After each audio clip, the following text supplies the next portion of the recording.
The rain had been falling most of the evening, a steady curtain across the balcony railing. It tapped metal, slid into gutters, softened the air with its even weight. I left the doors cracked because it calmed me. The white hiss of weather had always been a cradle.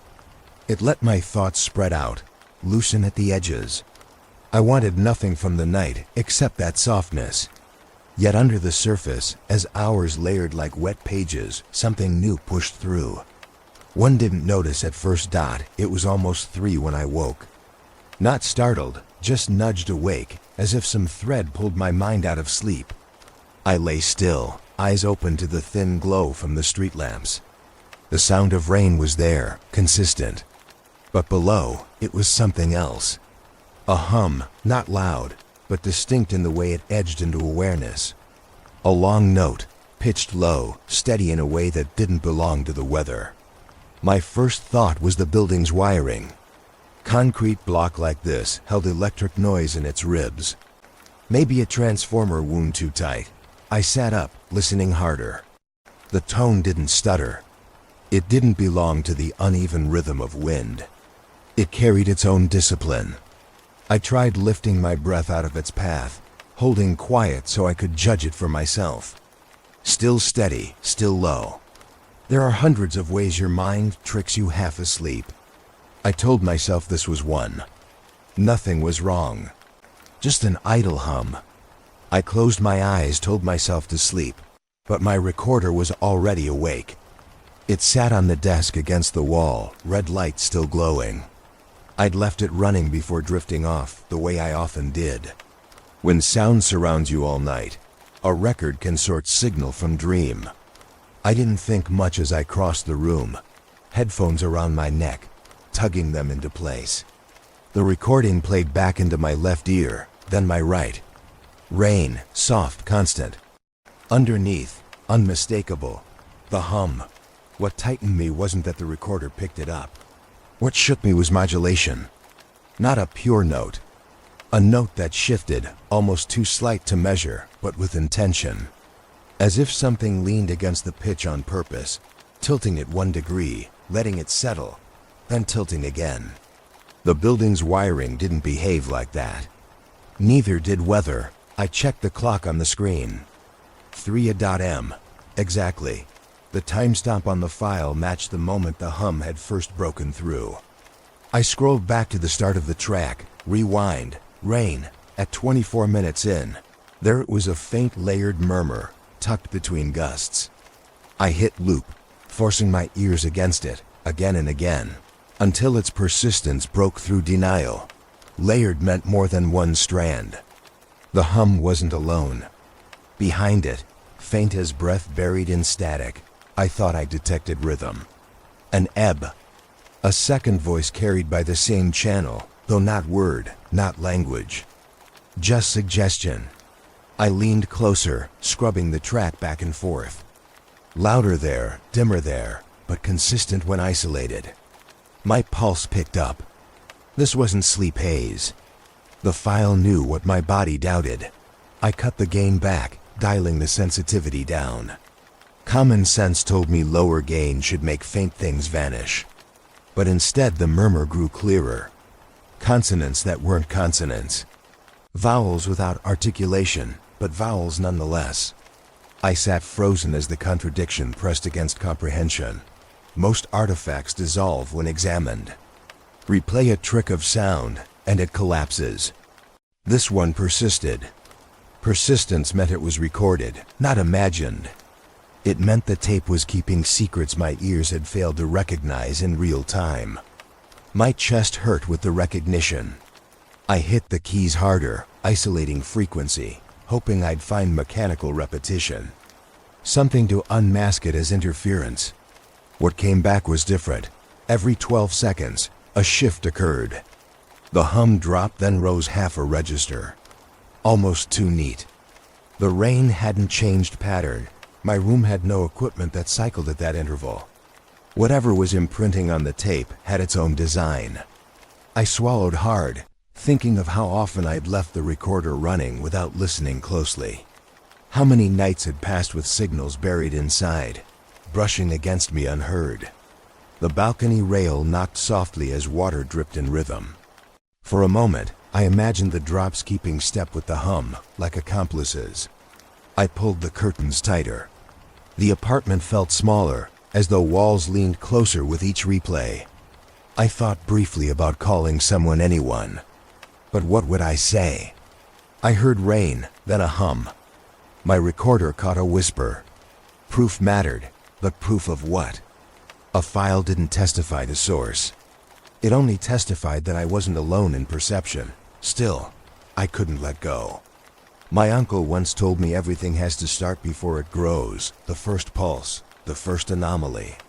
He'd said conspiracies were just patience with echo, waiting for one detail to stick. I hadn't believed him much as a kid, but the phrase came back now as if grafted onto the hum itself. The murmur carried no accent, no identity.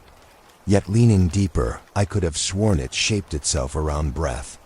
Something about the pauses told of lungs, exhaling and reclaiming. Impossible, but undeniable when heard again, headphones pressing heat against my skull. A whisper tried to rise in me. Stop playing it. Shut it down, sleep. But my hand shook on the console, refusing to obey. I slowed the file down by a fraction, listening as the hum stretched wider, disclosing its steps. Beneath rain, beneath tone, a faint quiver, moving like muscle ache. My arms tingled, a phantom answering from veins not yet aware of command. The clock moved forward, stubborn in its assurance of ordinary time. 3:15. The world outside remained steady rain. Occasional car noise, distant thunder. Normal, safe. Only the track contradicted. Only the tape-layered murmurs that my ears had failed to find in air.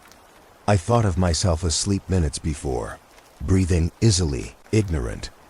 I thought of what else might have brushed past unnoticed in all the hours my recorder kept watch. The realization sat heavy enough to bend my back forward, pressing me closer to the machine. I looped the audio once more, counting beats. 12 seconds on the dot, every time. Modulation consistent enough to be designed, or at least to belong to a system not visible. Not electrical. Not weather. Something carried through both, making use of rain as cloak. I found myself whispering into the silence, not words, just a breath, testing if my voice could ride its channel. Nothing returned but echo. Yet pressing replay again, the echo seemed slightly altered, gentler, like my own breath answered back at a distance. That was when I knew the night wasn't just weather and fatigue. That was when I understood the tape had captured more than air. A signal existed here, modulating with intention, too disciplined to dismiss. It flowed regardless of awareness, embedding itself wherever rain met surface. I sat with it until my teeth buzzed. The hum stayed steady, patient, like it had all the time in the world to wait for me to admit it was real. And at 3:20, with hands trembling against the desk, I found myself leaning closer, as if proximity might explain it. My voice caught. My ears braced. Then I pressed the gain again, letting it build in spite of everything. The murmur deepened as though pleased, settling closer to my own breath. And in that closeness, under rain still falling, a secret unfolded. I was not the only one in the room. When I woke the next night, the rain was sharper. Not the flat hiss of a shower, but the weighted staccato of downpour. Drops slid against the balcony panes and gutter joints with force, making every surface resonate. I knew before I reached for the headphones that the hum would be in there again. My body tensed with that strange certainty. I sat at the desk, clicked the recorder awake, and rolled through last night's track. The files bloomed with rain, but also something structured, arranged in a way only a machine might notice first. I looped 10 seconds, isolating what floated beneath weather noise. This time it didn't feel random. It fell in intervals, precise as clock hands. My scalp warmed with memory. I knew those intervals. I'd heard them as a kid when our old radio skipped stations late at night. jumping suddenly into bursts of static numbers or voices stitched together from unknown feeds. My uncle used to lean over the table then, smiling like he held a secret. He told me people called them number stations, signals broadcasting strings to no one and everyone at once. He laughed, whispering that governments buried their truth under the sound of rain. Impossible conspiracies, he'd called them, though the gleam in his eye suggested belief ran deeper. Now, decades later, something about the intervals under my 10-second loop carried that same eerie authority. 5 seconds, pause, return. Not perfect, but close enough. Hearing them again dredged up a flood of old nights in his kitchen. The crackle of his shortwave humming against linoleum, his voice hushed with a kind of theater. He said static kept memories honest. Too much silence, and we'd forget. I hadn't thought of those words in years. I increased the volume, then cut the gain back, watching the waveform bloom on the screen. Every crest reminded me of the wavelength diagrams he used to sketch on the back of placemats, explaining harmonics I didn't fully grasp but pretended to. I wanted to call him, as if he were still reachable, still in the house where rain tapped the same window panes. But he wasn't, and the tape tonight had filled that absence, pulling him into present tense against my will. Moisture played its trick too. I went still, realizing patterns surfaced only when rain was thickest. Dry nights passed faint. Wet ones pulsed alive. It was as though the air needed its coat of water to carry the signal with full fidelity. My shoulders stiffened at the thought. The weather itself a conduit. My window glass sweating. My breath adding to the charge. I replayed the loop again, this time with eyes closed. Rhythm sharpened, assembling form. If I tilted my interpretation, it almost resembled speech. Syllables emerging, consonant edges. My chest fluttered with unease. I knew suggestions could trick me, that neurons loved to find faces in clouds, voices in noise. Yet explanation didn't shut down the sensation of listening, not to chance but to intention. I leaned further in, elbows pressing grooves into the desk, breath shallow against the frame. It felt wrong to move. Like twitching would spook whatever shape was forming in static.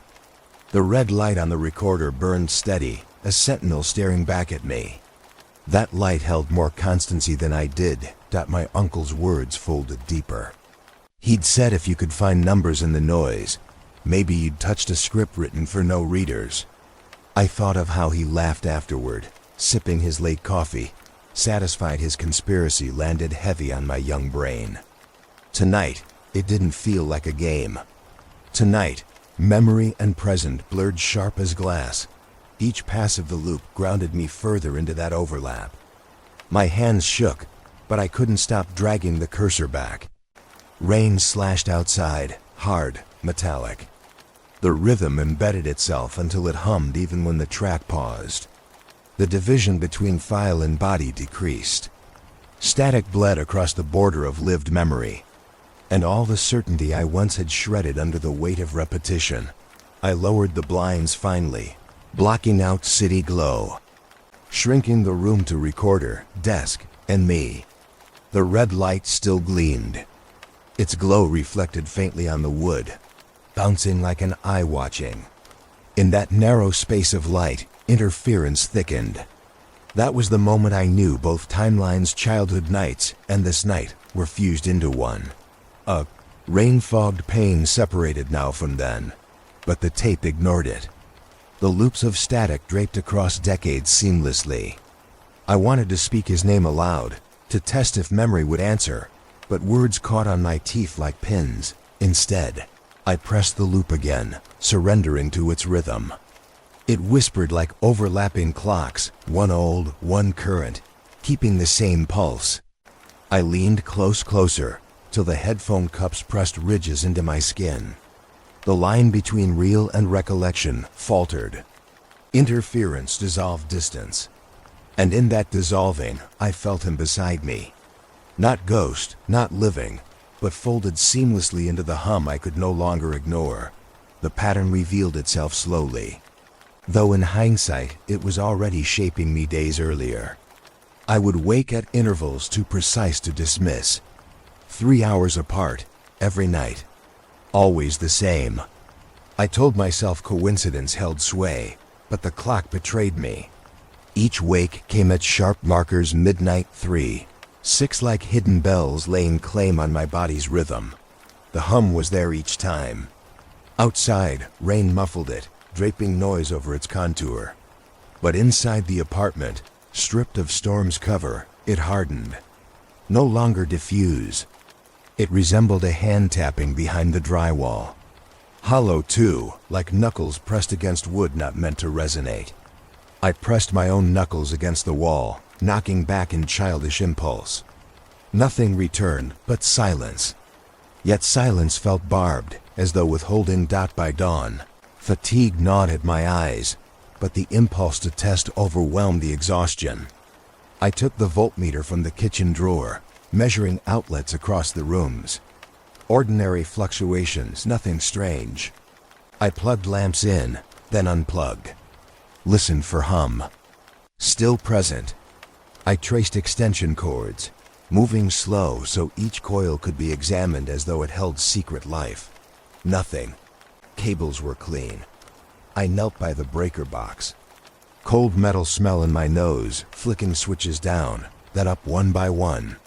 The refrigerator died. The fans shut, but the underlying hum survived, steady and detached from the household grid. Voltage did not own it. Walls did. I recorded another session, then uploaded the raw file into Spectrum software on my laptop. Rain hiss lay flat. The hum spread vertical, a column reaching across the chart. When I zoomed in, the column branched, thin spires repeating at harmonics like skyscraper shadows against sky. They weren't random scatter. They bloomed with geometry dot between them, carved into negative space. Came something worse. Gaps. Inside those gaps, faint clicks appeared as spikes. Knock forms. Binary pulses, too clean to dismiss as weather residue. I isolated one 10-second stretch and listened. Distant, almost domestic. Like someone rapping their fingers against a hollow table inside a sealed room. My chest pinched tight. The realization that a structure sat inside as sound hit harder than thunder outside. Knocks diagrammed by frequency weren't mistakes. They demanded to be charted, to be heard. Part of me felt the thrill of proof. The echo of my uncle's voice telling me secret systems left crumbs for listeners willing to starve for meaning. But thrill soured quickly into dread. Crumbs only existed because something wanted to feed you. I sat back, the chair's frame groaning under weight, eyes locked to the waterfall of Spectrum data scrolling downward. Columns, gaps, spires. It was beautiful in logic, terrifying in implication. A city built of interference, alive inside the signal. I whispered the word to myself, absurd but true: towers. The chart resembled towers. Towers implied habitation. Habitation implied agency. The knocks followed me into silence. Even when software closed, my ears continued to catch faint taps under the plaster. I rapped my nails again against the wall. The sound mocked me: too shallow, obvious, fragile. The Spectrum's knocks were deeper, more confident, as if conducted from within structural marrow. I pressed my ear tight to paint and plaster, cheek grazing roughness. No vibration met skin, only the illusion of presence folding between the hum's persistence. I walked the apartment's perimeter, tapping here, listening there, spiraling hallway after hallway with recorder in hand. Each new file layered the same result: a grid of sound spires, knocks patterned between, as if each step set new towers rising in endless bloom. I shut down lights, retreating to dark. Dark demanded sharper ears. There, in absence of distraction, the pattern emerged stronger. The knocks no longer seemed buried. They pressed against air, their rhythm rewinding itself, forcing acknowledgement. It wasn't a polite request. It was insistence sharpened into demand. My chest quivered against ribs. I refused to form words for what the demand might mean. Instead, I counted, marking seconds between pulses, fingers trembling against stopwatch. 3, 5, 7 seconds, then repeat. Non-linear, but not random either. A ladder missing steps but still rising. Leaning closer to the screen's dim glow, I noticed new onset. Each knock spiked the floor of low frequency, steadying at impossible symmetry. Someone had mapped my listening, cutting clear lines inside. The chaos, drawing shapes as if erecting scaffolds for unseen walls. I imagined the silence inside drywall distending, filling with resonance not meant for ears. I wanted to dismiss it as phantom echo, a trick of pressure in the head from sleeplessness. But each clip reproduced the same architecture, erasing doubt. When the hum first visited, it felt peripheral. Now it nested inside my home uninvited. Every experiment, every test, only redroot territory it already owned. Floorboards creaked with my movement, though the hum didn't yield. It didn't flare in anger. It didn't tremble in retreat. It absorbed my persistence, folding tighter, embedding closer. At 3 on the clock again, the ritual enforced itself. Sleep gone, eyes bloodshot, I surrendered to its timing. 3 hours, always 3. A coded ritual stamping itself into my reserves. The sequence of knocks began again, confident as sermon. I knew the walls wouldn't answer, but I kept listening with the stubbornness of a believer. My body surrendered to chair, my head leaning into the quiet invasion. However human my space seemed, the pattern had claimed it. And in that listening, a truth surfaced, freezing sweat against my spine. The pattern wasn't beckoning from outside. It wasn't knocking to be let in. It settled fact. It was already here. I couldn't pretend curiosity was innocent anymore. By the 4th night, vigilance had replaced sleep. The hum had become ritual. Even when silence held, I waited for its return, as if expecting a partner's breath beside me. For hours, I stared at the screen, watching the spectrum scroll, towers, blooming from invisible air, knocks threading like veins. My eyes burned, but the pattern's demand still rang in the chest. At midnight, I gave in and searched. If this sound lived anywhere beyond me, it had to leave marks in archives. The government loved its paperwork. Somewhere in the world of dry, indexes and cold PDFs, anomalies like mine would be logged, filed, redacted. I opened a browser and followed paths forums whispered about. FOIA request logs, publicly dumped, unpolished, scattered across databases no one polished because no one cared except the sleepless and obsessed. Screens of requests scrolled past.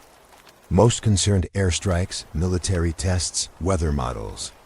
But threading deeper, half-dead links led to electromagnetic entries incidents flagged around thunderstorms. Sudden power losses, unexplained spectrum blooms. My pulse locked to every keyword.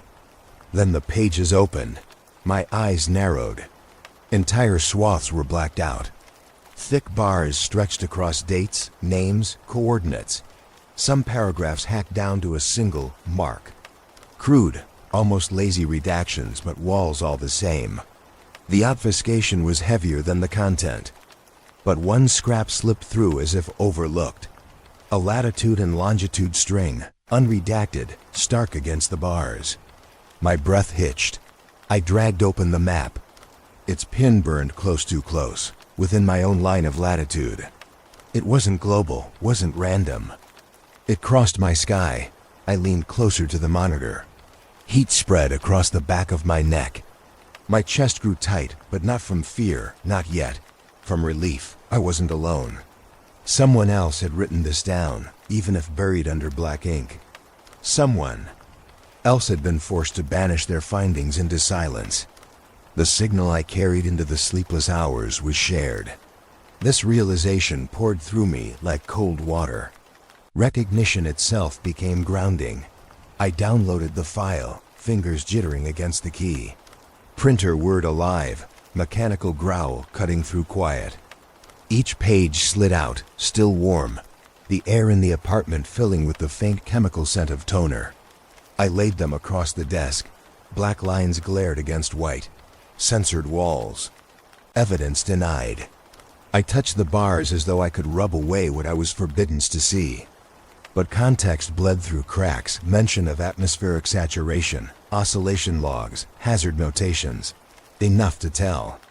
Enough to hurt. When I leaned back, trying to breathe, the hum returned. Perfectly timed to overlap with the printer's fading clicks, syncing with the last sheet as it landed. A communication, a reply. For a moment I couldn't move. The cadence of it was too exact to dismiss. The signal knew where my attention lived. I whispered something low then, almost against my will. A phrase tasting alien even as it formed. Someone else has heard this. My voice carried into the apartment like admission, like evidence forced out into air. The words matched the files in my hand. Silence stretched, then thickened. My screen's clock stood glaring at me, block digits glowing pale. 12:48. I rubbed sleepless eyes. Glanced down at the recorder still rolling. Its small window showed a different time entirely, 1:48. An hour disparity I couldn't account for. I staggered forward, blinking. I rechecked computer clock sensed online, precise. Recorder time slipped, as though the machine had been elsewhere while still present in my room. My fingertips hovered cold above the button, pulse hammering in frantic rhythm. It struck me then, the black bars on the pages, and the missing hour bled from the same impulse. Silence was carved into records and clocks alike. Avoidance sculpted into objects. Redactions read only across paper. They had spread to time pacing, intervals. The evidence was no longer just in sound. It had forced itself into measurement. Itself, leaving me with bent chronology I couldn't refute. My chest ached with the recognition. My breath snagged against throat.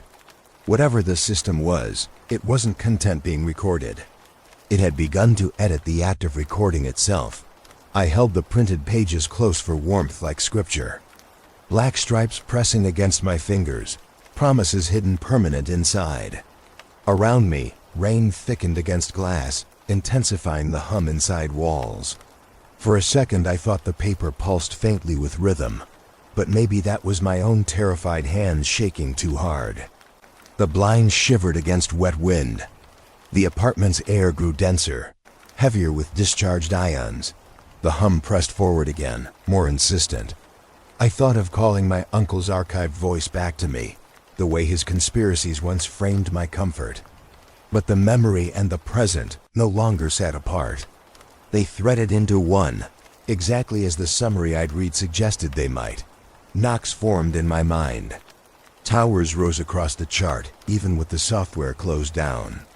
And as the red light on the recorder burned its steady eye, I counted seconds too quickly, half expecting them to slip again, vanish into places the files refused to disclose.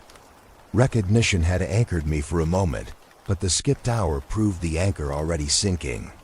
Proof lifted me, but it also aimed directly at the abyss.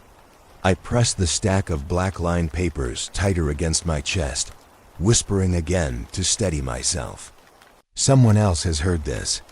But my voice sounded doubled, echoed on delay, 1 instant late, like the recorder had already seized it for replay. The clock discrepancy glared, undeniable. The recording kept its own measure of time, a measure I had no way to reconcile with mine. And in that hidden hour, I realized the hum had been free to act entirely without witness. I was tired of circling myself, measuring walls, weighing silence. It was time to test my findings against someone who made a living listening. I thought of him immediately, an engineer I'd met through a local radio workshop years back. He'd monitored spectrum for broadcast tests, kept equipment honest for transmission. His expertise wasn't academic. It was lived. If anyone would hear what I'd found, it would be him. I wrote a short message, keeping details vague. Just strange. Files, need your ear, coffee maybe? He replied without questions, only a time and place. That was his way, efficient, distant when he wanted. Later that night, rain slicked the streets, thinning the crowds. I walked with my recorder sealed inside my bag, headphones wrapped like a charm against the fear of missing voices. The cafe was half lit, watery reflections rippling across its windows with each passing car. He was already there, seated in the back, laptop open but untouched, stirring an empty cup. His beard was flecked with gray now, eyes restless, darting between door and street. I clipped my mic quietly to my shirt as I approached. Not out of deception, but out of instinct.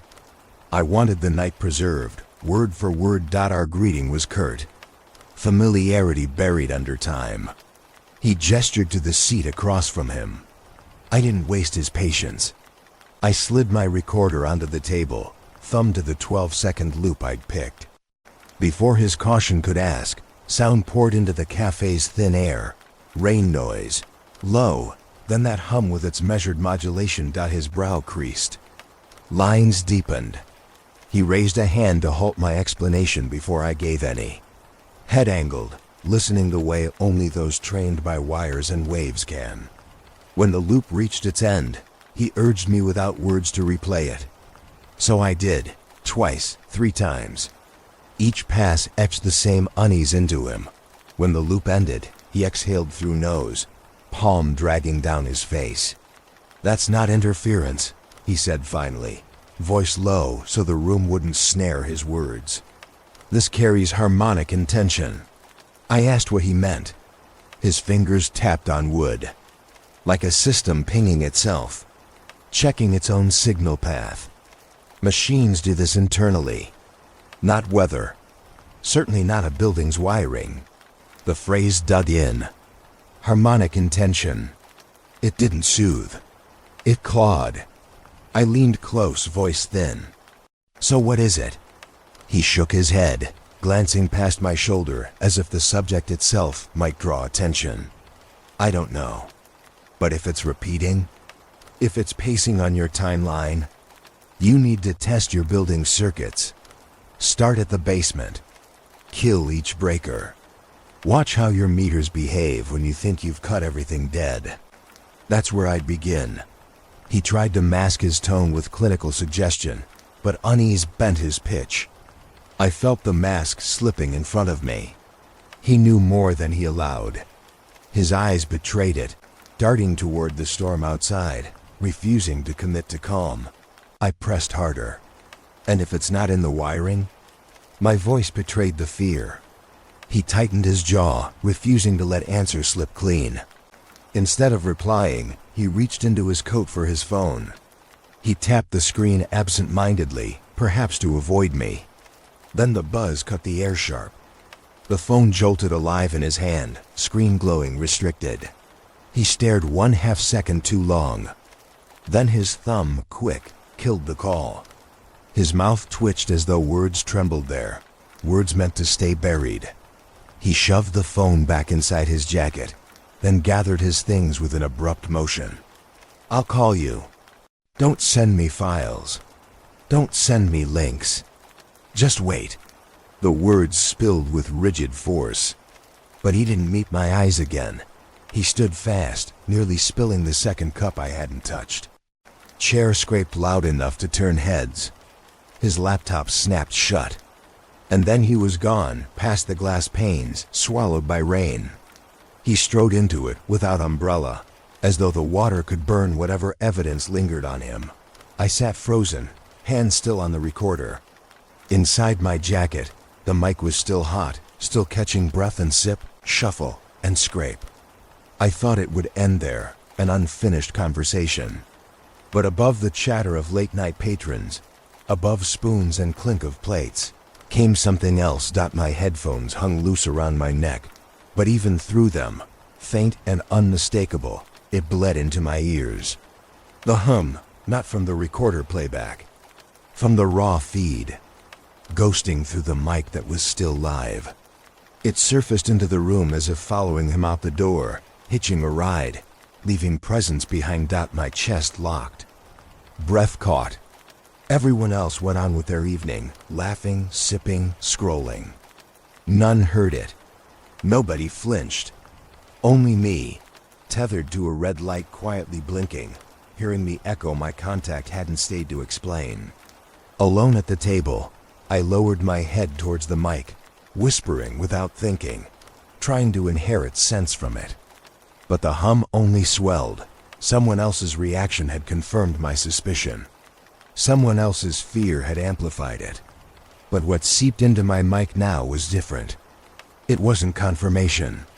It was continuation. 2 in the morning came like a strike of certainty rather than a trick of the clock. My body jolted awake as though conditioned by weeks of ritual.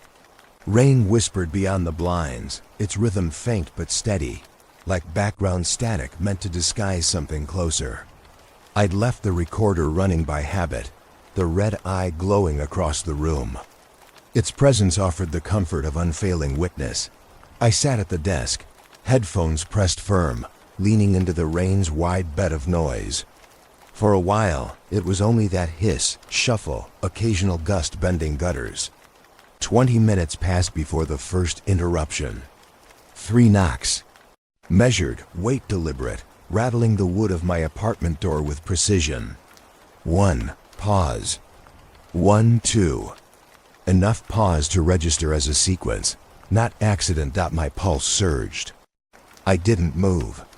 The recorder caught each impact, resonance blooming deeper than casual contact, as though the wood had been struck from within or wired to respond. I froze, jaw clenched, letting the machine carry the moment when I couldn't. There were no footsteps before, none after. No voice softening arrival, no retreat cushioning exit. Only the knocks plotted cleanly against silence, then gone. I strained without breath, head cocked toward entry. Hallway lights sometimes flickered out here. Sound traveled sharp across linoleum and drywall. But nothing stirred. No shuffle of neighbor's door. No cough from a late returner. Just space. Blank, heavy space. I waited, gripping the desk so hard my knuckles paled. Minutes hardened, tense. No repetition came. At last, motion broke from me because stillness throbbed too loud. I unlatched the door, slow and resisting, every hinge groaning like a protest. The hallway stood lit by buzzing fluorescent, sterile, empty. My eyes dragged along every corner, shadows cast without owners. The air itself felt surprised at my intrusion, like I'd stepped into the wrong frame.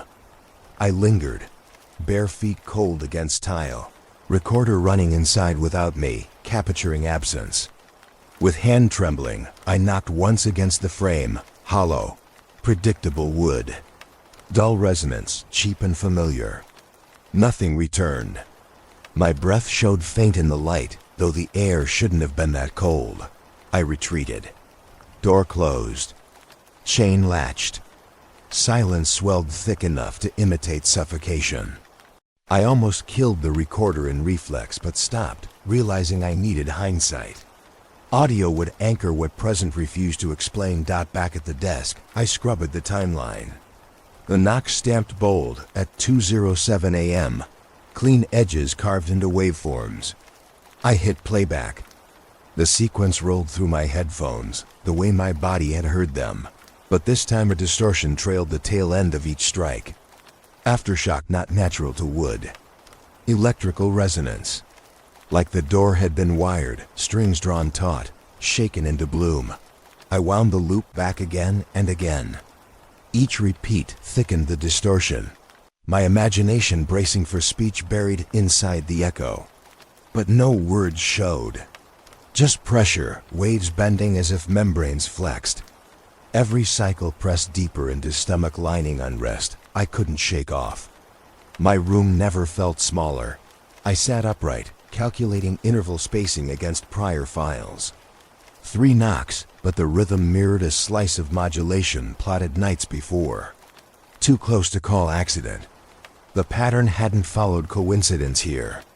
It had arrived on my door, breath shallow, ears straining past equipment. I realized a second sound had emerged with the playback low, rising under the distortion. The hum, but changed. Deeper than its old self, carrying undertones clipped against air. This wasn't static hitchhiking rain. It pulsed with diaphragmatic weight, catching breath, as if produced by lungs. Presence alive, not simply in signal anymore, but inhaling, exhaling just beside, too close to unseen. I turned in my chair slowly, gaze skating across corners of the room as though sight might force revelation. Blinds rattled with weather, desk lamp flickered faint, nothing more. Yet every inch of my body vibrated with the sense of being observed through frequency, not vision. As though the room itself had become microphone, recording action for something outside my reach. I returned to the recorder. Screen lines blinked steady red. Each blink seemed to mark participation, like heartbeats linking us. The hum seemed responsive now, swelling when my mind focused, softening when I dared to look away. What gnawed most came sudden. Unnatural clarity. I couldn't tell anymore if I was finding the signal or shaping it. Each loop, each gain adjustment, each tightening of attention might be bait coaxing it inward. My recordings might not just capture. They might invite, crafting channels through which it could step closer. Waking in walls, rapping on doors. I lifted the headphones, pressed them hard against ears again one final time that night, desperate to disprove the thought. Instead, the hum roared thicker, closer, like shared breath inside closed dark. Each inhale not mine. Each exhale coiling over my skin, and I knew then, with certainty heavy as the chain lock still taut across the doorframe, that whatever I was listening to refused to stay archived. My tapper reel had not only documented its arrival, it had delivered it inside. The library had always struck me as mute territory, the kind of place sound was swallowed whole the second it left your throat. That night, it felt different. The quiet was heavier, not protective but waiting, as though the air itself wanted to eavesdrop. Fluorescent tubes hummed overhead with that dry electric buzz, pale light falling in sickly strips across the stacks. I carried the recorder in my bag, red light off, though I still couldn't stop glancing at it as though it could blink awake without permission. It didn't need me anymore. I'd come chasing history, not noise. The digital trail had given me too much, then pulled back into walls of redactions. But newspapers, especially neglected ones in basement archives, didn't allow the same precision of control. They left scraps for the restless. Librarians had told me where to look. Room C, far from main traffic, where old reels, spindly readers, and forgotten folders gathered dust. It was colder there, the vafake barely touching its corners, so every footstep echoed with a hollow distance. Even my breath sounded intrusive, fogging in the stark blue light. The cabinets resisted when I drew them open, wood swollen with years of damp. Files sagged, manila edges gnawed away and curling. I flipped slowly, scanning headlines, aware of every shuffle and creak reverberating against walls too bare. My fingers trembled when they found what I'd almost given up searching for. A gray folder, unmarked, wedged between unrelated clippings. Someone had lost it there or wanted it hidden. Inside was a collage of yellowing newsprint. The first clipping carried the headline, "Sound Panic Grips West Side Block." Letters fat, melodramatic, announcing complaint after complaint from late 1960s residents. Radios switching on in the night, static surging uninvited, voices bleeding through phone receivers during thunderstorms. Descriptions almost mirrored my file's low hums nesting under rain, constant enough to unsettle without offering source. The reporters had framed it as a neighborhood fever, the kind that spreads with insomnia, hysteria, dismissed and closed. That word repeated across paragraphs, dismissive hammer closing every claim, but details refused dismissal. One woman insisted her child whispered phrases carried through the walls, sentences the boy claimed weren't his. Another swore a pattern of knocks rattled the stairwell pipes, dragging her from dreams 3 hours apart. My stomach clenched at that. 3 hours. Regular ritual. A signature that belonged not just to me, not just to now. I laid more pages flat beneath the reader, scanning them, feeding date after date into my notebook. Rain documented each incident. Always storms. Always interference. Always brushed off before someone could measure further. My pen scratched furiously across paper, time bleeding away, neon lights buzzing with the manic cadence of urgency. That was when I noticed the recorder. I hadn't powered it on. It sat heavy inside my jacket pocket, yet the gain meter hummed against my ribs through thick fabric, climbing as though feeding. I pulled it out light on, screen blinding bright. Its red line spiked, clipping violently, as though dozens of voices screamed at once into its diaphragm. I hadn't opened my mouth. The library around me was silent, yet the recorder wanted me to believe it had captured a crowd. The hiss that followed was unbearable, pitched high one instant, guttural the next, pressing inside my skull like pressure sickness. I flinched, fumbling with buttons, sweat slicking my thumb so badly it slipped over the matte plastic. Papers rattled against sudden motion, edges lifting like stirred by unseen draft. The librarian sitting at the near desk glanced over, startled at the noise. Our eyes met briefly, her expression sharp with warning, as if she'd heard exactly what my recorder let slip. I pressed stop hard, silencing it, pulse racing so violently my chest ached. The air collapsed into silence again, but my skin stayed crawling. I gathered the folder in manic haste, trying to order pages enough not to attract suspicion, sliding them back though my hands shook. The librarian pretended not to watch, but I could feel her attention biting at my spine. My face burned as though I'd broken a rule I hadn't even known existed. I stepped out into the corridor with steps that wouldn't steady themselves. Fluorescence buzzed louder against bare tile, drowning the blood rush in my ears. I kept the recorder clutched against thigh, terrified it might flare awake again without command. Outside room C, the walls narrowed around me, every sound bouncing triple. My breath came short, harsh, echoing off painted cinder block, even when I reached the lobby with its polished floors and faint smell of wet coats. Relief didn't settle. The hiss followed, not loud but thin, like a filament threading beneath my footsteps. Each step carried it further from the archive, as though it had leashed itself to my presence. My body begged for release, for distance, but the signal had proven distance irrelevant. Pages could be buried, archives ignored, cases dismissed. But none of that mattered once the hiss had pressed against skin. I exited into raw night, rain on the verge of breaking again, wind teasing gutters. The city loomed damp and indifferent. But underneath it all, faint enough to seem imagined, I still heard it. The hiss had no need for reels or wires anymore. It had traveled clean, tucked inside me, refusing to be left behind. It was past midnight when I decided to face the backlog. Hours of tape stacked into folders, each one heavy with hiss, hum, knocks. I told myself I'd only skim. Familiar patterns. Another grid of rain and static. But fatigue made me restless, and restlessness guided my hand toward an experiment I hadn't dared until that night. I reversed one of the swells, the long stretch of static that always ballooned before the hum settled in. The reversal poured through the headphones with a drag, but then it sharpened. My body stiffened instantly at the shape that surfaced. A syllable, low, hollow, but shaped like human speech.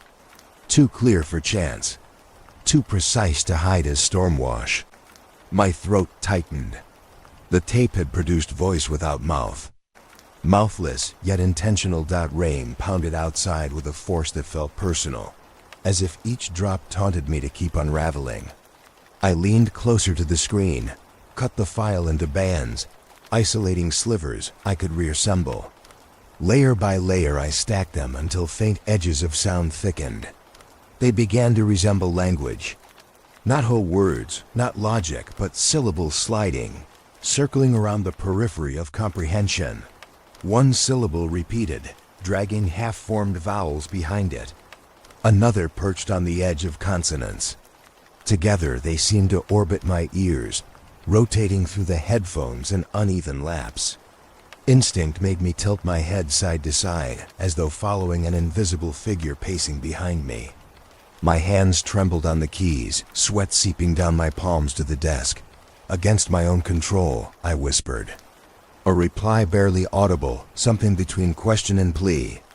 I didn't mean to. The whisper slipped out unbidden, my breath carrying it into the cramped room. The sound of my answer startled me more than the tape itself. I rarely spoke during late nights like this. Speaking back to static felt like trespass. Yet the syllables kept circling, and my weak reply seemed to encourage them. When I marked the file, setting an index point on the timeline, the screen fractured. Not visibly broken, but the timestamp splintered into unreadable shards of code. Numbers collapsed, replaced with diagonal marks, meaningless symbols where seconds should stand. My entire archive relied on orderly time. To see it shredded was to witness record itself refuse reality. I sat frozen, pulse hammering in my throat. My instinct screamed for escape. Instead, I leaned closer, lips brushing the mic, testing if proximity would anchor me. Nothing shifted on the waveform. Rain crashed harder against the window, guttering with furious rhythm. My eyes held so tightly to the broken screen that they watered, vision swimming. I froze, breath trapped within ribs. I hadn't touched any key. Playback wasn't engaged. The recorder sat on its table, quiet, lifeless. Yet my room spoke. My room repeated what I'd uncovered. The sound was thin, dragged as if stretched across distance, but it filled here, undeniable. It confirmed that recording was no longer retrieval. It was translation. Something had crossed threshold. What belonged to the archive now belonged to breath. I sat in the center of that impossible syllable, unable to move, convinced every motion might call it again. My body ached with stillness, but my ears betrayed me, straining for repeat. What if this syllable was not alone? What if the next waveform carried not fragments but words, rising with structure, demanding dialogue? The rain outside shifted tempo, slamming harder against tin balcony rails, as though it had been staged to mark the moment. Skin prickled across my arms. My own whisper still clung to the air, echoing through conscience worse than guilt. I wished instantly to retrieve it, to unsay what I'd let slip. But there it was. A thread tied between me and a voice without a mouth. My display still shivered with impossible timestamp fragments, screaming the fact that the file was no longer contained by measure. Minutes had no neat order. Seconds bent, collapsed, rebuilt themselves in unreadable diagrams. The syllable took advantage and walked out. Proof of intention no longer lived only behind headphones. It stood in my room now, breathing rhythm through air I sucked into my lungs. For the first time I realized what I had invited. I'd wanted sense, evidence, grounding. Instead I had beckoned language into existence where it shouldn't live. Static stuttered closer to becoming speech, and I was the first to hear it in the open. Alone in the dark, with rain hammering from every corner of night, I prayed nothing else would answer back. The basement always smelled of rust and bleach, a stale dampness that settled inside my clothes. I carried the recorder down the narrow stairwell, each step groaning, rails slick with condensation. I'd convinced myself this would end out. Cut the breaker, starve the electricity, prove the hum nothing but circuitry. Yet when I shut every switch hard one by one, silence never arrived. Upstairs lights winked out. Refrigerators died. But in the dark basement, the central meter spun as though untouched. Wheel twitching fast, mocking the dead circuits. I leaned close. No current should have been moving. Every apartment stripped of draw. Yet that needle kept up its furious dance, red line flickering with hidden source. A pulse not powered by us. My heart beat heavy. I lifted the recorder, thumb brushing its ridges, and pressed it live. The hum surged instantly through headphones. Thicker here. The walls conductors. The stairwell itself a throat. I moved around the pipes, letting the mic drift, searching for stronger resonance. Between two concrete partitions it swelled sharp, almost unbearable at mid-range. Not a room tone. A relay. Channels feeding each other unseen. Instinct drove me to press the mic against copper piping. Cold bit my fingers as I steadied it. Then vibration shot into the diaphragm, into my bones. A rhythm steady as heartbeat. The waveform back on screen later showed it confirmed. My pulse in the pipe matched stride. Each beat mine, each beat its. Unison. I backed off quick, clutching the recorder as if contact could spread infection. Yet already I knew some echo lingered inside. Around me, stillness pressed hard. No chatter from upstairs. No hum of appliances beyond. Just this one pulse, too confident in its survival against cuts. I stared at the spinning meter, transfixed by how refusal itself looked alive. A creak startled me. Turning quick, I found her standing at the bending hallway, my upstairs neighbor, coat drawn tight, hair damp from leaking ceiling. She must have followed the same suspicion. Her face was pale, lips tense. In soft voice she asked, "You hear it too, don't you?" The basement sings. The phrasing chilled. As if song better fit than hum. Better fit than knock. I swallowed, throat dry, and lied. No, nothing. My denial rushed out as reflex, afraid an admission might snap some cord loose. She studied me, eyes searching hard. Then shoulders eased, her mouth curving relief, fragile but real. As if honesty would have sealed a fate she dreaded.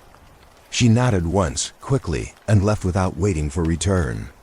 Stairs swallowed her small steps, leaving the relay's voice to widen in her absence.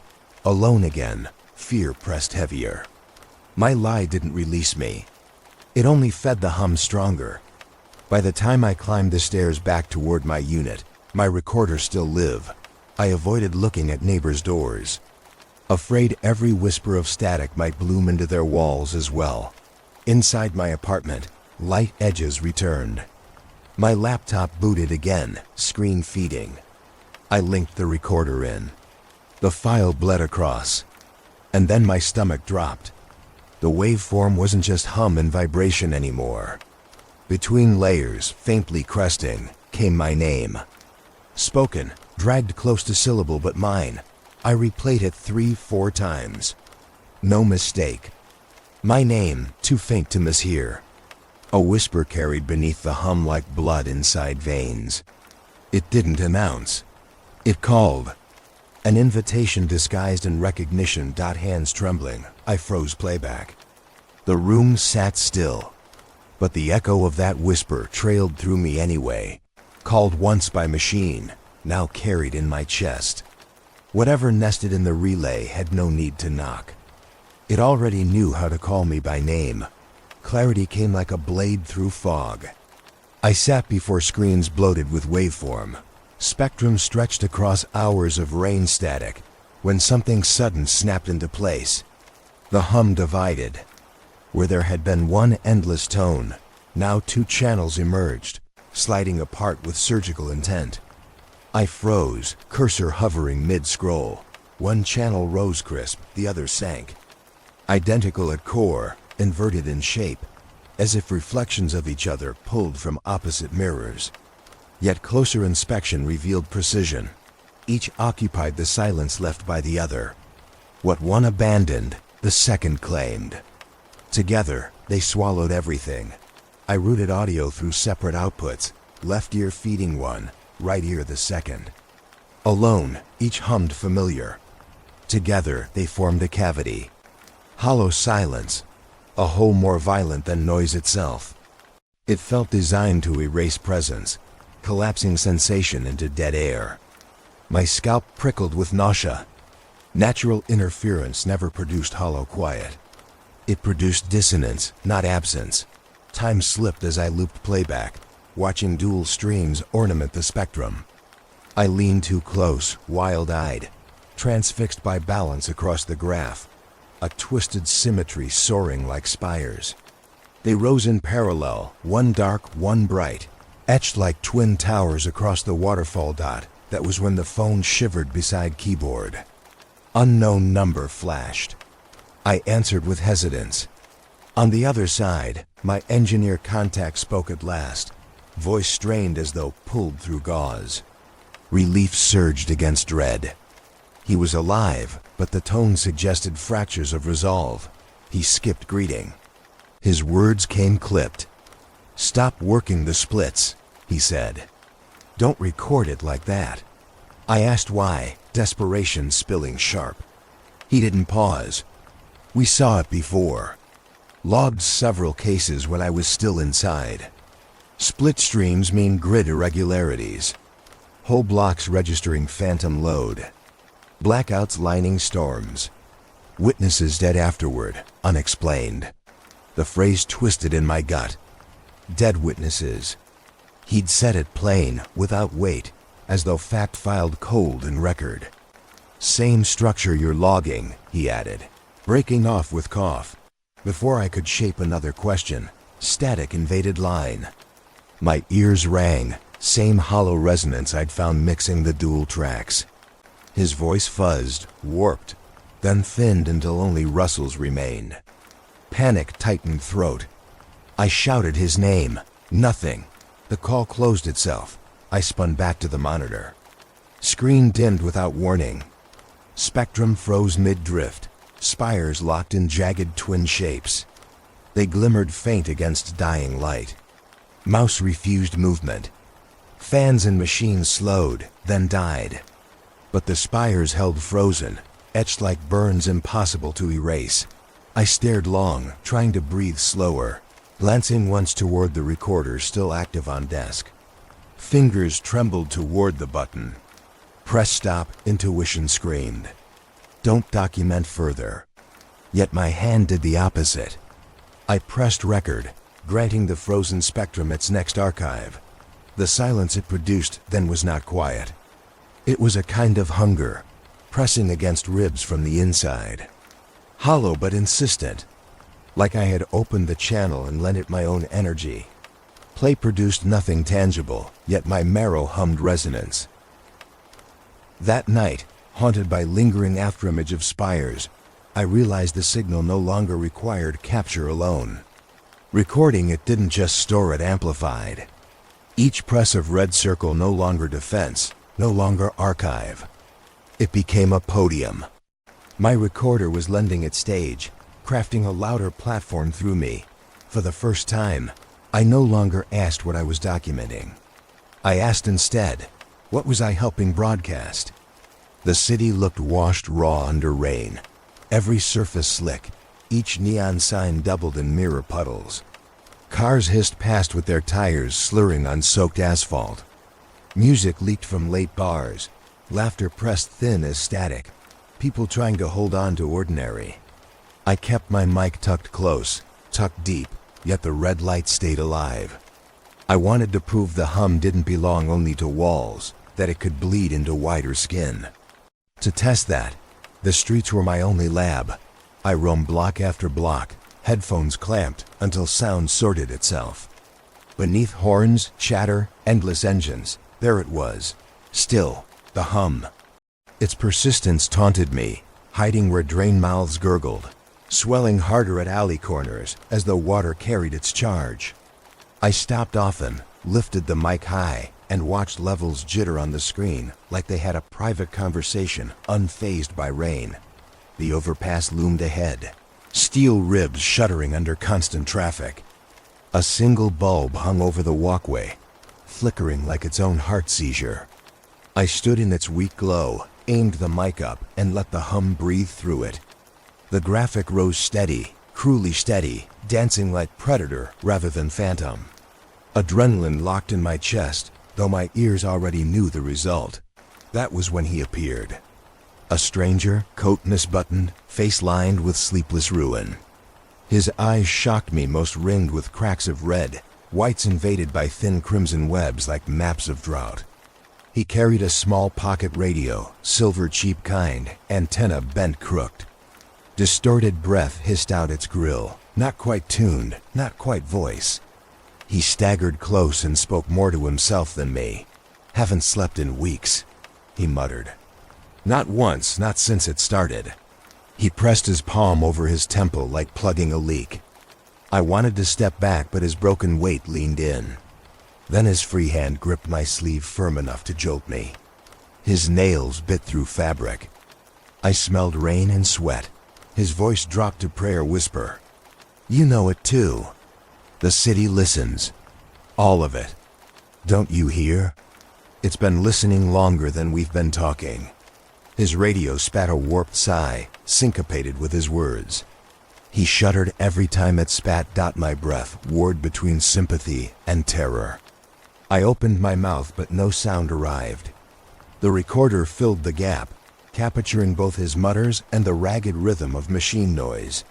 He bent nearer, demanding something from my eyes, something maybe like confirmation. I hadn't realized my mic angle now pointed square at his chest, charting his every rasp as though designed. I pulled back, freeing my sleeve from his hold. He let go too fast, shoulders slumped as if relieved at rejection, as though touch cursed more than negated loneliness. He shambled into wet dark, radio still bleeding its broken respiration until distance muffled him. His figure vanished beneath flashing sign light. Every step swallowed by water's gloss. I stood trembling under the bulb, rain trickling down the back of my collar, wondering how many others had cracked open this way. Was the stranger orphaned by sleeplessness alone, or recruited into some relay louder than mine? I pressed stop finally, screen timer blinking stillness. The waveform displayed his ramble, the warped breath of radio shimmer folding over syllables. Listening back later, I heard something worse. His words did not scatter as madness, but lined with intent. Fragments arranged with punctuation, the hiss of his radio gluing them together like mortar. Brokenness disclosed an order, an allegiance I had never mapped. The hum behind him surged exactly when he spoke the word listening, as if answering on cue. I paused playback with palm clammy against keys. Every building around me now felt like an ear, each puddle a membrane. The sleeplessness wasn't private pathology. It was network. Organized, distributed, pulsing through strangers and radios, drains and bulbs. The city's skin wasn't resisting. It was resonating, amplifying the hum in concert. And though I pulled back physically from the stranger, his words refused distance. They had etched themselves into the recorder's archive, now permanent, pressed like scar into my own files. His cracked voice lived beside mine, in the same timeline, cementing proof that the city itself did more than echo. It listened. I reached the end of tolerance. Every trace of the hum sat inside my drives, poisonous, endless. Desperation drove me into purge. I opened folder after folder, dragging hours of captured hiss, knocks, reverberations toward the trash. The deletion bar crawled slow, taunting, but completed. I emptied everything. Reformatted cards with decisive clicks. For the first time in weeks, I brushed air through my lungs without freight. The screen showed nothing left. Silence gleamed like sudden reprieve. For a moment, calm held. Rain whispered steady across the balcony rail, honest and harmless, no hum beneath it. I rocked in chair, muscles trembling loose, almost laughing at the softness of nothing. My desk lay bare. The drive emptied to clean slate. Recorder powered down. My heart tapped slower, but temptation rattled me. What if it worked? What if emptiness stayed as salvation? My hand drifted back to the recorder, thumb faintly nervous. I pressed on. Its screen blinked. Instead of emptiness, rows of tracks displayed. Fresh tracks, marked with that very night's time. Hours I hadn't spent recording. Files birthed without command, lined with the same ledger as before. My body iced. All I had burned away returned multiplied. I struck the plastic hard against desk edge. Its corners dented, but screen refused quenching. I tore its back open, slid batteries free, let them clatter across floor. Relief flared only for seconds. Then the screen still glowed, flickering alive on stored reserves that should not exist. I mashed buttons in panic. Play resumed anyway. Against mechanical logic, the recorder still breathed. The hum on playback pressed thick, layered onto silence itself, weaving cloth I hadn't supplied. Worse followed my own voice, entered track. Not the voice I lived, but other cadence, constructing words. I listened, horror churning. Words I had never spoken. Words uttered in voice, carrying my timbre, my breath print, my identity. The signal grafted me, retooling archive into deceit. My chest convulsed.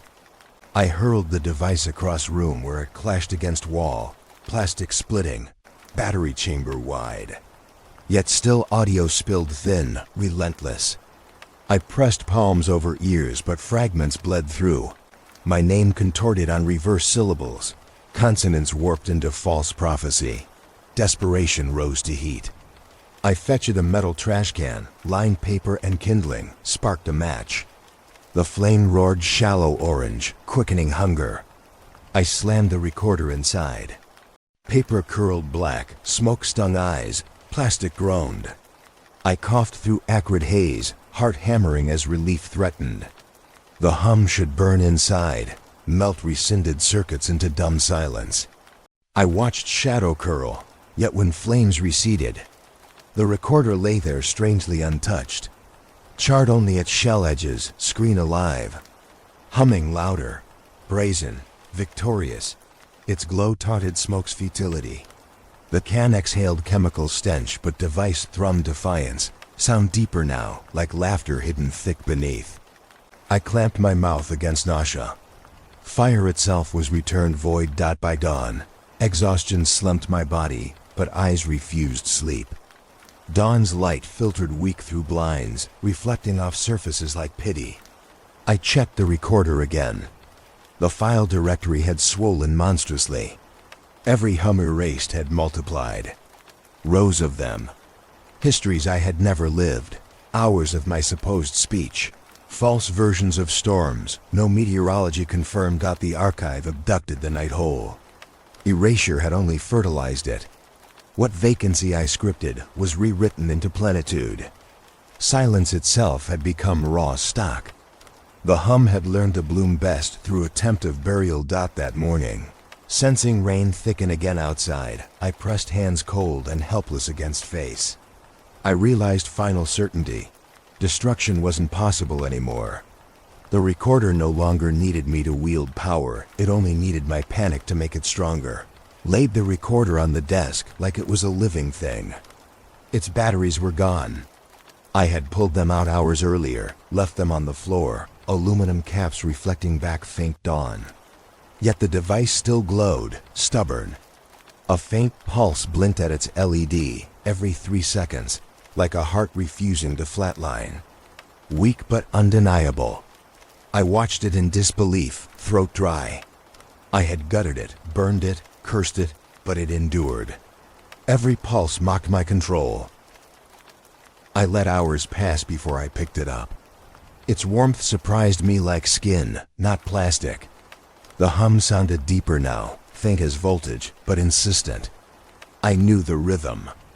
It wasn't idle fault. It was cadence, regular, recruiting time. All impulse told me to lock it inside a drawer, bury it under stairs, leave it where molds might erode it. Yet my body betrayed me. I carried it into the tiled bathroom, pale light sliding down walls. Steam rose as I twisted the shower knob, water hammering cold, then boiling.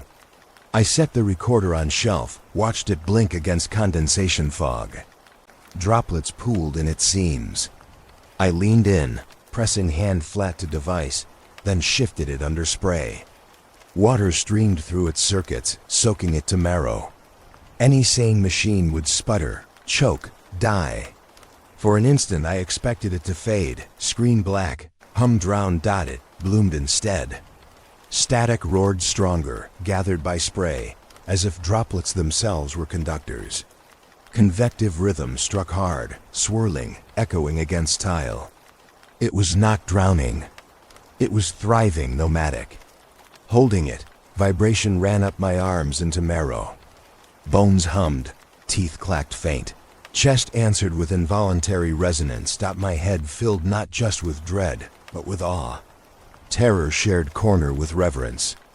Water streamed overhead in full blast. I let it cascade, closing my eyes, surrounding myself in echo. The signal began to warp, its content beats arose, syncopated, mimicking rain pattern itself. A parody of comfort, patterned lullaby filled with mockery. The device had stolen water's identity, encoded it, reprinted false drops inside audio. The shower no longer sounded pure. For minutes I let it merge, body stiffened between extremes of panic and surrender. My hand quivered around device's body, streaming heat cutting through unnatural vibration. Steam lifted the signal higher, pressing it close to ceiling, blanketing the air heavy and wet. Then impulse returned. I shut faucets sharply. Spray ceased. Silence draped the room with sudden weight. My ears rang in aftershock, an ache like altitude shift. I placed device down, breathing sharp, trying to anchor in ordinary stillness. But ordinary had abandoned me. I played the last file, expecting the roar, the parody, something tangible. Instead it was labeled as silence, seconds upon seconds measured. I almost laughed at irony until sound bled faint. Not hum, not static, breath, shallow, slow. Inhale, exhale, deliberate. My chest matched its tempo with sick obedience. Silence itself had recorded, not emptiness but someone waiting. That realization seeped colder than water. Not absence. Not void. Presence dressed as lack. I stared at condensation drawing veins down mirror, each streak like thin finger dragging in rhythm with those breaths. My naked reflection looked blurred, ghost in fog. I knew I wasn't alone, not anymore. Every heartbeat from device confirmed it. It didn't just survive without power. It thrived. The recorder had claimed silence as its rawest source, and silence was everywhere. The forums had become my midnight haunt. Not the polished boards, not professional circles, but anonymous threads where usernames blurred into static and posts read like half confessions. I found them by accident after a search for sleeplessness lined with hum under rain.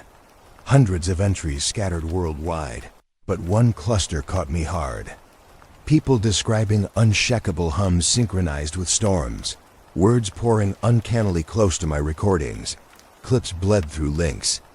Most were garbled phone captures, but two hit me with vertigo. Their waveforms matched mind modulation blooming in the same way, 12-second intervals, harmonic intention lurking. Identical siblings of files I never shared.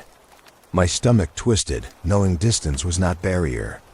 Whatever spread had synchronized across borders and devices. A thread surfaced that chilled deeper. Someone claimed the recordings clustered by city grids, blooming hardest where lightning nodes struck, piggybacking power infrastructure. Their language crude, but implication ruthless. The hum didn't travel like infection through ear alone. It wired through the bones of the city, through the networks meant to feed us comfort. I narrowed targets, traced rough IP footprints, discovered two posters local enough to reach. Trust came thin, but desperation outweighs caution. I wrote coded messages, asking to meet, promising file exchange in return. We agreed, not in cafes, not visible. An abandoned parking structure served. I carried the recorder like a witness strapped to me. The first arrived jittery, hood drawn tight, gloved hands clenched. The second paced his distance away, eyes flickering like touched by fever. Together, they spoke without trusting each other, but their urgency braided them. I clipped mic to chest, letting truth build itself. The first spoke of nights where her mother's voice rang down hall though her Mother had died years before. It called her name with wrong inflection, almost right, utterly false. She said she pressed palms against her ears, but the voice threaded into marrow. Sleep refused her. Scars of exhaustion streaked her skin. The second broke his pacing then. Spoke crookily. His daughter phoned him once, voice trembling, except she hadn't held the phone. He had. The receiver carried her laughter warped, repeating words she'd never used. I saw fear fissure his face as he confessed this. The familiarity hurt worse than alienness. It was the closeness that betrayed. Rain began drizzling through cracks at rooftop. I gestured quiet, body numb, as their words logged into recorder. Every syllable branded my timeline, undeniable now that others bore the same public wounds. I felt less solitary, yet more cursed. Being linked didn't free me, it pressed chain heavier. When they left one in silence, one shaky breath, I collapsed back home to peel audio apart. Playback bled through headphones with staggering force. Their testimonies lined side by side as intended, but something unexpected lived between them. A third strand threaded their words. At first faint, but rising with loop, that third voice was mine. Clear, uninvited, braided inside theirs. Not echo, but active participant. I replayed with stomach convulsing. My name, my tone, laced through their grief-torn voices, modulating exact with theirs in measured chord. A group now. Not individuals imploding alone, but chorus. The signal was mapping us. Not picking off one by one. It had arranged bridge work, weaving wrong voices into polyphonic relay. What once was isolated torment spread into organized choral confusion. No single testimony stood alone. I was tangled into theirs, their fear amplified with mine, voices stitched seamless into cathedral of hum. I slumped, hand clutching headphone wire. My mind spiraled, wondering whose cadence swam next in its pool. Neighbors, librarian, random strangers. Each of us eventually bent, compelled into choir. The archive proved structure, mighty as storm grid. The chorus played on, mocking individuality, announcing new territory claimed. My voice inside them confirmed it, proof I could not outrun. I caught myself whispering only one thought, dry tongue cracking. Who's next? The storm broke late, sudden, a curtain of rain dropping heavy over the block. By 11 p.m., the lights died. First one street lamp, popping out with a hiss, then another down the row. Within minutes, the whole avenue folded into darkness. Power grid failure spread like a tide. I heard it unfold, transformers clicking, routers choking. The city's hum, its legitimate one, sputtered out. But the recorder in my hand did the opposite. It screamed alive. It blazed louder than I'd ever heard it. A sound fluttering like a trapped bird in its cage, frantic yet directed. The plastic case shook in my grip, pushing pulses through skin and tendon. I wanted to fling it into the rain, drop it down the storm grate, but fear anchored me. The sound was no longer limited to device. Every surface trembled with the vibration, as though the building itself carried lungs expanding too fast, too wide. The blackout advanced street by street. I staggered outside, air ripping with soaked wind, shoes splashing in sheets of water coursing down gutter edges. Darkness cloaked the block, but the recorder's pulse carved its own rhythm, vibrating wrist bones, rattling chest hollow. I pressed a hand there, felt heart disrupted by foreign pacing. The hum had become more than backdrop. It had claimed cardiography of my own body. Neighbors spilled out as well, their silhouettes sharp against the faint use of rain-broken neon, still gasping in distance. Some sobbed outright, figures hunched and shivering. Others simply stared upward, eyes open too wide, sclera showing stark white in absence of proper light. I saw one man cradling his head as if pressed between two invisible palms. I drifted closer only enough to hear him weep without tear, muttering that the silence had left. It wasn't silence anymore, it was invasion. Phones lit then, quick tiny blue glows flashing random across wet hands. Notifications rose. Not texts from friends, but unknown numbers strung bizarre. Names unlisted, digits monstrous in length. Some people clutched phones desperately, thumbs jabbing calls back. They screamed in immediate panic as screens burned black, devices dying mid-scream. I stared down at my own phone. Its screen brightened without input. A number displayed, no origin. Too many digits, not formatted. It blinked like beacon, synchronizing with rain frequency as conducted strobe. I shut it off reflexively, heart hammering. When I raised my eyes, I saw my neighbor's phone drop to pavement, screen steaming faint with discharge, battery already dead. Her face wore the look of someone final, someone forced to witness. The blackout unfolded with patience deliberate. Perfect timing, severing power nodes block by block as thunder overhead scored the descent. Yet it wasn't disaster by accident. The collapse felt orchestrated, purposeful. The storm fed it cover, but the timing was machine-fine dot, and even as civilization dimmed, the recorder's cry amplified. Its waveform resembled angiogram, heart monitor tallying presence of some living entity. My headphones picked it sharp. The pulse fluttered with erratic rhythm, then steadied, merged with rain impact. Each drop hitting on surface aligned harmonically, like the water itself belonged to metronome. I tilted chin to sky, heavy streams pelting face until lungs locked on shock. In those strikes, I realized the storm no longer washed but wired. Each rivulet pulled connections along asphalt. Every gutter discharge formed conductor. All rainfall synchronized to channel signal through city skeleton. The emergent rhythm struck low, woven deep under sonic blanket of wind and water. A rhythm not mine and not skies. It spoke of network birth, uprising through infrastructure repurposed.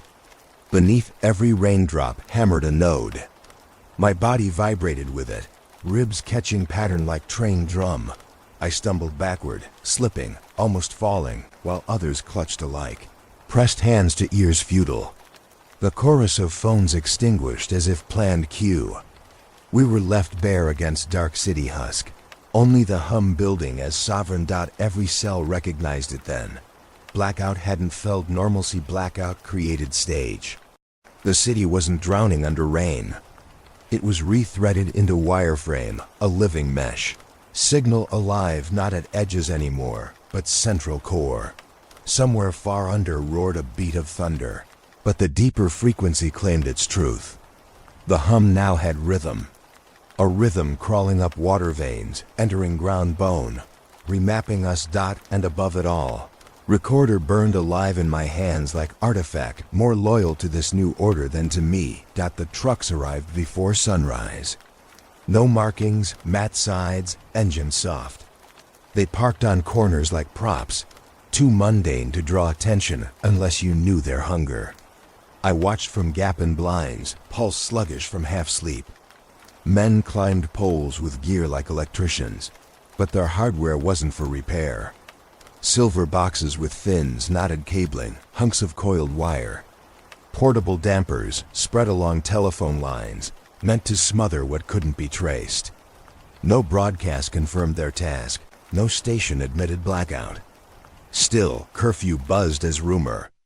People spoke quieter in stairwells, curtains drawn tighter. The city was being stilled. I slumped back into apartment. The recorder lay on desk, idle only in appearance, faint hum still bleeding.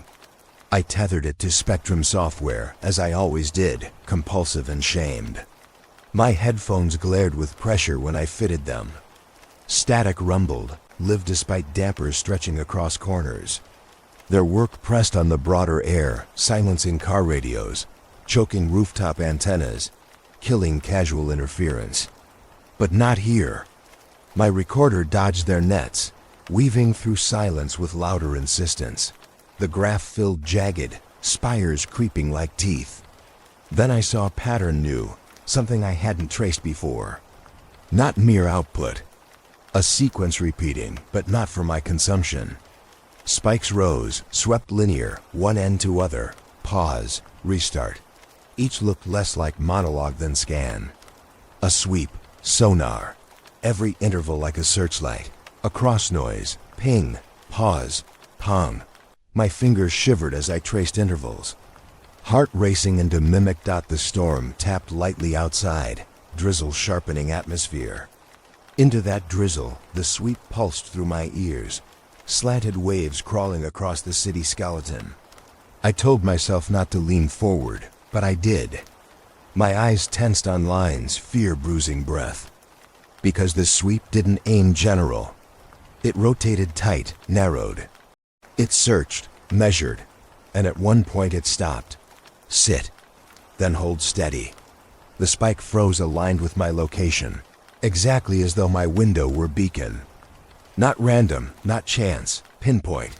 The sweep knew me. My name was not just captured in hum, but flagged on their map. Every rational muscle convulsed. I slid my headphones off. Still, the phantom vibration echoed in marrow, refusing release. Seconds later came the knock. Not audible to bare ear. To their defense, drift across walls revealed nothing, hallway silent. But in headphones, force struck violent. 3 cracks, loud inside skull. A knock translated through electronic spine but aimed physical. My head tilted forward as knees nearly buckled. The sensation of someone rapping directly on brain case. I tore headphones off, teeth clenching in reflex spasm. Silence replaced, but not relief. I knew then the curve sharpened. This wasn't output, wasn't entertainment. The hum had shifted into predator stage. I stood compromised. My recorder was no longer documenting. It had become transponder, conduit, target locked by sweep like sonar through rain. Back at window, I dared glance. Truck still squatted beneath poles, men resetting dampers like ritual. All their gear to drown interference, yet opposite lived in my room, thrumming louder. Portable cages strung wide, but here sound pulsed unconstrained, sharper, almost joyous. My chest trembled as its rhythm pressed unnatural. The rumor of curfew didn't matter. Locks and trucks didn't matter. The sweep had arrived personal enough to pause outside my pain, to mark my breath. It had built enough map to knock without wood, summon shock without contact. I sat hard into chair, body trembling. The sequence on display scrolled endless. Sweep, pause, hold. Lines rising, jawbone ache following. My hands remained limp against desk. The men could smother a city of signals, but I had welcomed one inside long before they arrived. Nothing they clipped or damped mattered now. Rain pitched harder suddenly, water painting streaks against glass like veins tracing amplitude. My ears rang again with phantom crack. I recognized certainty few would want. It knew where I lived, knew me in singled out data crescendo. And with every sweep it carried profile clearer until resistance meant nothing. The next phase wasn't question of if. It was when. The call came when I least expected contact again. I'd written him off after that night at the cafe, after the restricted number had slashed clean through his comm and driven him away from me. Weeks silent, no answer to my queries, not even refusal. Then, in the curve of an ordinary evening, rain low, lights dimmed, the phone blinked missed call. One voicemail left. His voice was hoarse, dragged thin, carved by exhaustion. Strain tore every syllable, as though the act of speaking was forbidden and risky. He confessed quick, clumsy. His office raided, equipment gone, hard drives wiped to blank. Sweep teams official yet nameless. They erased foundations as if history itself had been a leak. He coughed through the recording, then steadied. I saved files, he admitted. His tone sunk low. I couldn't delete them all. Smuggled copies out. They're old. 1960s, maybe earlier. Identical to what you sent me. Same hum, same knock sequence. Waveforms line exact. I clutched the phone, stomach clenching as confirmation bit deeper. He continued, logs reference something. Threshold saturation. Term buried in staff memos.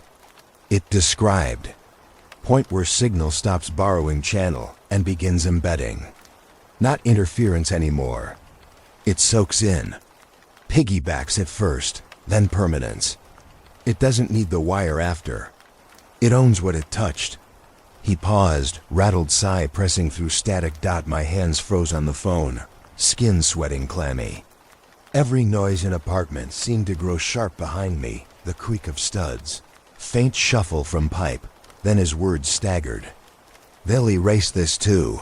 If a sharp buzz overtook him, crack, low hum burst through voicemail audio.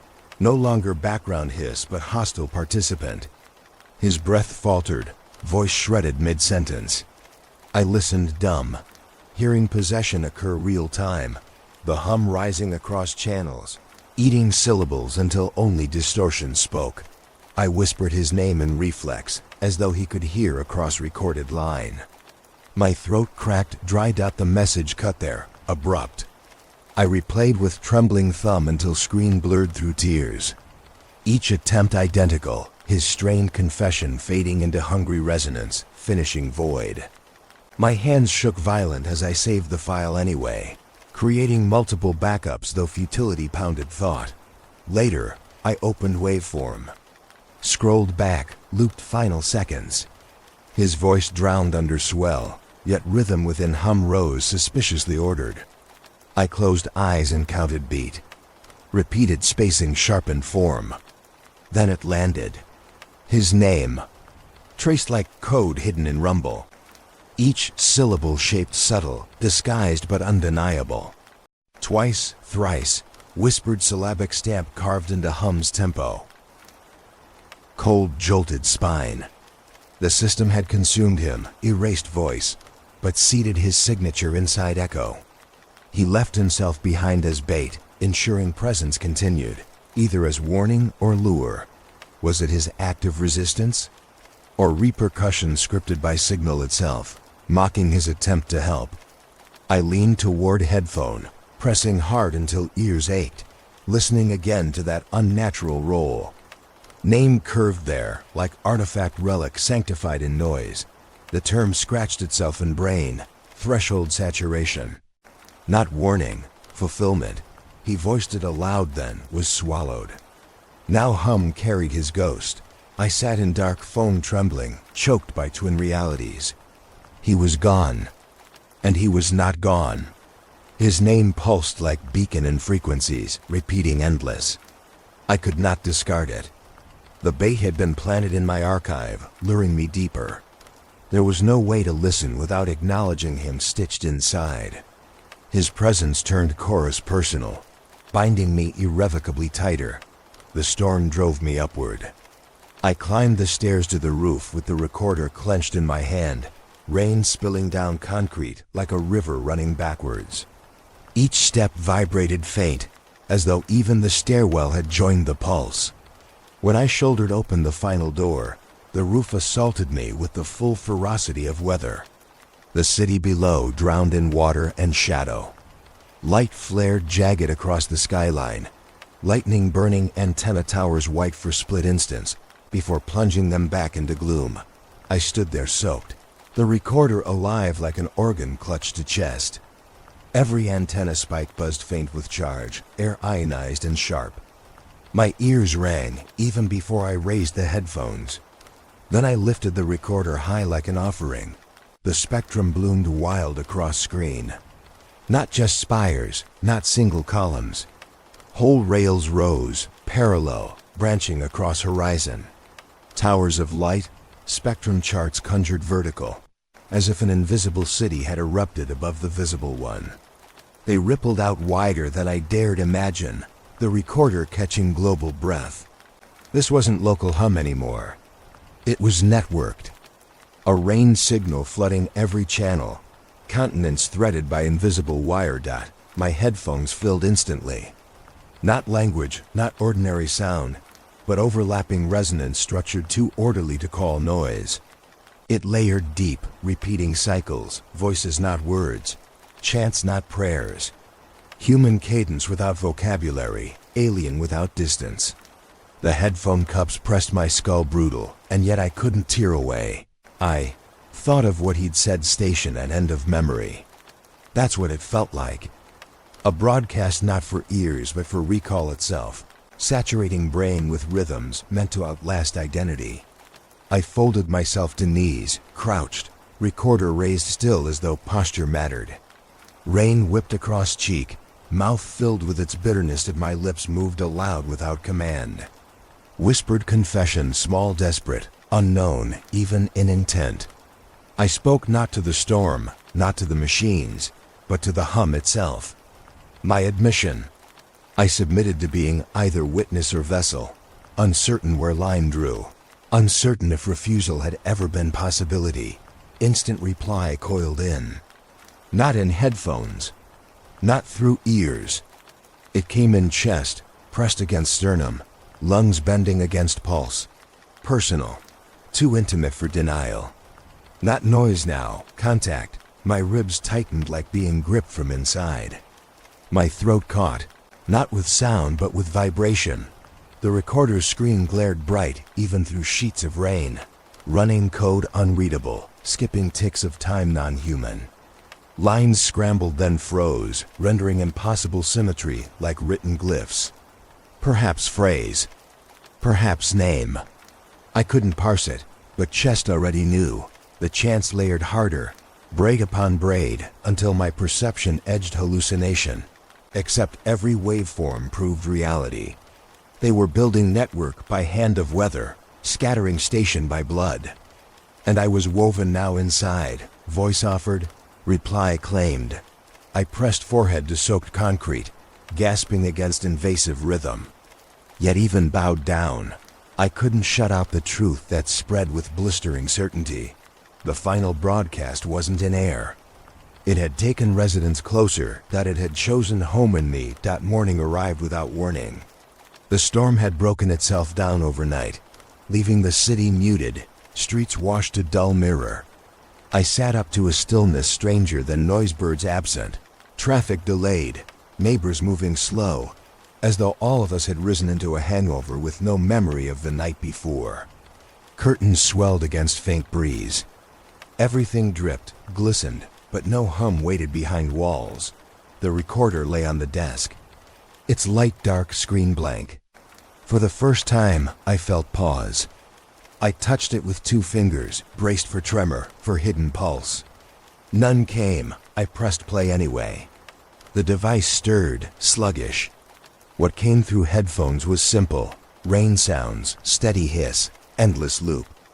No voices, no knocks. No traces of the broadcast cathedral. The loop became my companion for days. I left it rolling often, clipped into quiet hours, repeating one endless wash. The recorder displayed no new files. It refused any hum beyond water's honest rhythm. Yet calm resisted comprehension. Every night when exhaustion dragged me near sleep, another sound rose, a silence that formed differently than the rest. Lying in darkness, I felt it open small doors behind the skull. Not knocks against wood, but a soft inhalation, pulling memory forward. Except they weren't my memories. Faces greeted me familiar with the weight of friends, yet unrecognized. Rooms unfolded, walls painted with family photographs I'd never posed for. Moments too precise to call dream, but too alien to claim as history. I woke drenched, breath staggered. Each time, the rain still hissed through speakers, neutral, innocent. But neutrality itself had corrupted. Even simple water carried doubt. I stared at it falling outside, tracing rivers down the glass, and thought it less cleansing than coating. What entered storm might have been preserved somewhere in me. The city moved quieter those mornings. People whispered when they spoke. Street vendors handled cash with motions too slow, as though keeping tempo with something unheard. I began to wonder if each of us now carried new frequencies stitched within.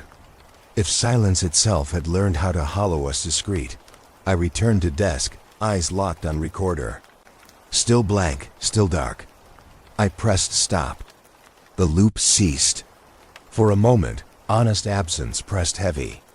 It should have been relief. But instead it spread dread deep, because absence wasn't empty. It bent air like suspended invitation. I leaned close, straining as though sound were just beyond threshold. And I realized nothing had vanished. Signal had ceased broadcast because it no longer needed to exist outside. It had embedded. In memory, in marrow. Not captured from us. Preserved in us.